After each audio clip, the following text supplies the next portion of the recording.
तुमची इच्छा आमची इच्छा तुमची इच्छा ठरवायचं इथं नाही बसलं तुमची इच्छा तुम्ही पुढे काय करायचं मी काय सांगू तुम्हाला पण साहेबांना सांगितलं आम्हाला बाहेर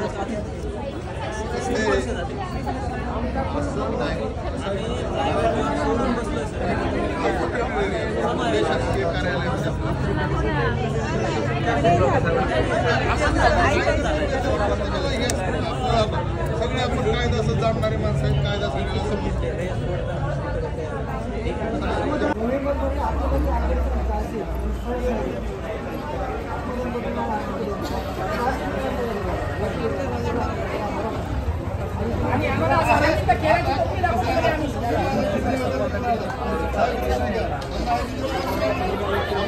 जॉईंट डायरेक्टर सर स्वतः सांगतील आपल्याला तुमच्याशी संवाद आपल्याशी तुमचे जे इथे पुण्यातले आहेत किंवा बाहेरून येणारी मंडळी आहेत वारंवार आपण चर्चा करत असतो. दुर्दैवानं हे मॅटर कोर्टात गेल्यामुळे आपल्या अपॉइंटमेंट अडकलेल्या आहेत. जर कोर्टात गेला नसता तर इतर 25 फेब्रुवारीला किंवा त्याच्यानंतर आपण दुसरी यादी 11 जुलैला लावली त्या यादीप्रमाणे आपण जॉईन झालो असतो.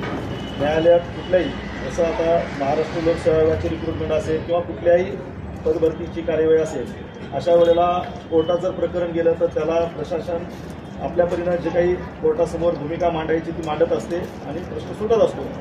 बऱ्याच केसेसमध्ये न्यायालयीन प्रक्रिया ज्यावेळेस येते त्यावेळेला तुमच्या किंवा आमच्या प्रशासनाच्या हातात किंवा उमेदवाराच्या हातामध्ये ती बाब राहत नाही. कोर्टाच्या अधीन राहून ते कामं पुढं चालत राहतात. आता आपल्याला माहीत आहे मागच्या वर्षामध्ये औरंगाबादला ही मॅटर चालू होतं. मुंबईला मूळ मॅटर सुरू असल्यामुळे ती शिफ्ट झालेला आहे आणि कोर्टाला जे अपेक्षित असणारं जे ॲफिडेव्हिट होतं ते ॲफिडेव्हिटसुद्धा 7 मार्चला झालेलं आहे. 21 मार्चला सुनावणी होणार होती. 21 मार्चची सुनावणी दुर्दैवाने बेंच बसलं असल्यामुळे सुनावणी झाली नाही.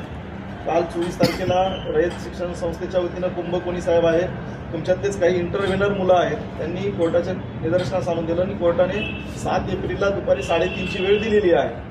कालच या विषयावर जसं हायकोर्टमध्ये कुंभकोणी साहेब असतील किंवा इंटरव्हेनर असतील यांनी त्यांच्या बाजूनं लवकर तारीख मिळावी आमचा प्रश्न सुटावा यासाठी कोर्टाला सांगितल्याप्रमाणे कोर्टाने दिलं. त्याचबरोबर मंत्रालयात उपमुख्यमंत्री महोदयांच्या आणि मंत्री महोदयांच्या उपस्थितीत मिटिंग झाली विधान भवनमध्ये. त्या मिटिंगमध्ये देखील हा प्रश्न कसा सुटेल या दृष्टीनं काय करायला लागेल तर त्याच्यात एक समोर आलं की आपण रयतचं जे विषय आहे रयत स्वतः कुठेही आडकाठी आणत नाही आपल्याला रुजू करून घेण्यासाठी.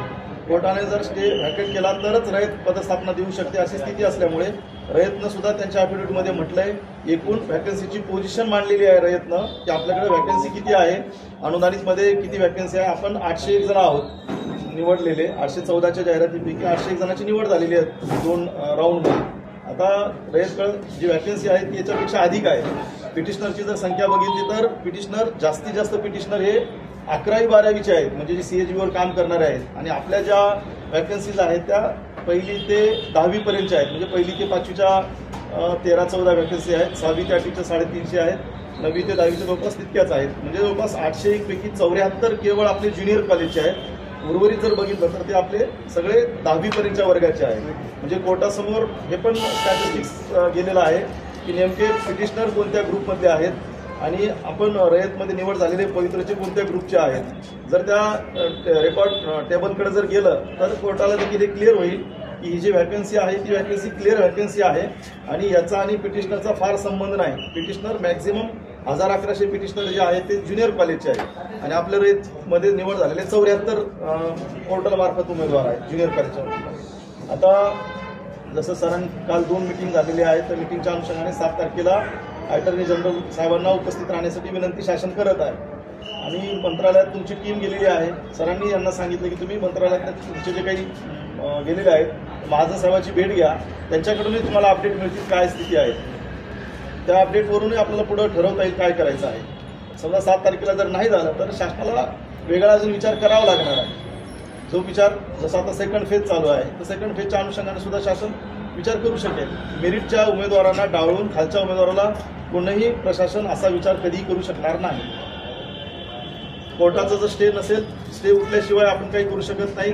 कोर्टासमोर दोन्ही बाजू घेऊन जात आहे. मागच्या ॲफिडेव्हिटमध्ये आपण अन्य ठिकाणी पदस्थापना देण्यासाठी परवानगीची पण कोर्टाला विनंती केलेली आहे आणि काल जी मिटिंग झाली त्या मिटिंगमध्ये एकूण कोर्टासमोर स्टॅटिस्टिक्स मांडून AG साहेबांना उपस्थित राहायला सांगून कोर्टाला निदर्शनास आणून देणार आहे की म्हणजे 801 पैकी 74 वगळता बाकी सगळे पोर्टलमार्फत निवडलेले आहेत आणि पिटिशनरमध्ये अशा टाईपची संख्या नाही. त्यांची संख्या त्यांच्याकडे जी व्हॅकन्सी आहे, समजा मी सांगितलं 750 माध्यमिकपर्यंतचे आहे, तर 750पेक्षा अधिक व्हॅकन्सी त्यांच्याकडे आहे. जे पिटिशनर आहेत ते साधारण 150-200 पिटिशनर या 10वीपर्यंतच्या गटातले आहेत. म्हणजे पिटिशनरला घ्यायचं असेल तर पिटिशनरलाही घेता येईल आणि रयतमध्ये निवडलेले आहेत त्यांना पण घेता येईल. परंतु तशी सुद्धा म्हणजे ही वेळ येणार नाही, कारण 2 मॅटर्स स्वतंत्रपणे आहेत. कारण कन्सेंट टर्म प्रमाणे त्या उमेदवाराची प्रथम नियुक्ती ही विनाअनुदानित होणार आहे. विनाअनुदानितला काही कालावधी म्हणजे 5 वर्षाची सेवा झाल्यानंतर त्यांच्या अनुदानितकडे बदली होते. त्याच्यामुळे दोन्ही मॅटर कोर्टासमोर त्यांनी जे क्लब करून दाखवलेले आहेत ते कोर्टाला हे विषय क्लिअर झाल्यानंतर कोर्ट त्याच्यातून स्टे व्हॅकेट करू शकते. हे सांगण्यासाठी सामंत साहेब आहेत, आपले अतिरिक्त वकील आहेत, सरकारी वकील, आणि ॲडिशनल त्यांना आता एजी सर अपीयर होणार आहे. ही वस्तुस्थिती आहे त्याच्यामध्ये. म्हणजे शासनानं ज्या दिनांकाला इश्यू झाले त्या दिनांकापासून रयतचं इश्यू रिझॉल्व्ह व्हावा या दृष्टीनं प्रयत्न करत आलेला आहे. दुर्दैवानं कोर्ट बदलणे, कोर्टाच्या तारखा येणे, पुढच्या तारखा मिळणे, या सगळ्या गोष्टीला त्याच्यातली परिस्थिती पुढे गेलेली आहे. सर